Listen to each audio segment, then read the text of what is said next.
No fish caught, and the fishing rod got burned instead. Double bad luck. What kind of rich household is this?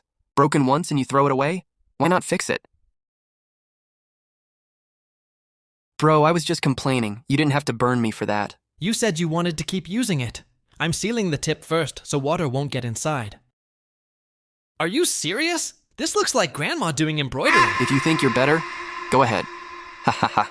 Hey, relax. Are you tying me up? I can't breathe. It has to be tight to stay strong. Why is it so sticky? Isn't there a cleaner way to fix this? Talk too much and I'll shut you up, okay? It's shorter now, but at least it still works. Long rod or short rod? If it catches fish, it's a good rod.